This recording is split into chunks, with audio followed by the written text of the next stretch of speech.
Last পর্বে আমরা আলাপ করছিলাম একজন প্ল্যানারের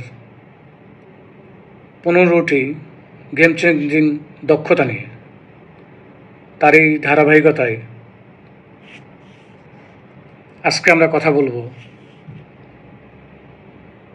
স্ট্র্যাটেজিক প্ল্যানিং নিয়ে।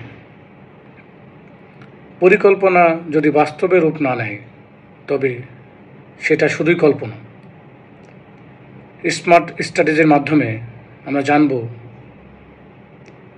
স্ট্র্যাটেজিক প্ল্যানিং এবং রোড ম্যাপিংয়ের মাধ্যমে আপনার পরিকল্পনাকে রূপ দিতে পারেন বাস্তব সাফল্যে। ধরুন আগামী 6 মাস পরে আপনার বিশাল অর্ডার আসতেছে, হাতে সময় কম কিন্তু কাজ অনেক বেশি। ফ্যাক্টরির সক্ষমতা যাচাই, স্মার্ট গোল সেট করা, কার্যকারী রোড ম্যাপিং নির্ধারণ, ঝুঁকি বিশ্লেষণ এবং সবার আগে টিমকে একসাথে চালানো। এছাড়াও আরও জানতে পারবেন স্ট্র্যাটেজিক প্ল্যানিং এবং অপারেশনাল প্ল্যানিংয়ের পার্থক্য, স্মার্ট গোল, পরিমাপযোগ্য বাস্তব লক্ষ্য সেট,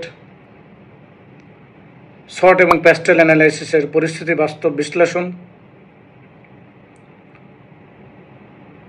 টুলস এবং টিমের কমিউনিকেশন স্কিল উন্নয়নের কৌশল, ঝুঁকি কমানোর স্ট্র্যাটেজি এবং কেপিআই নির্ধারণ।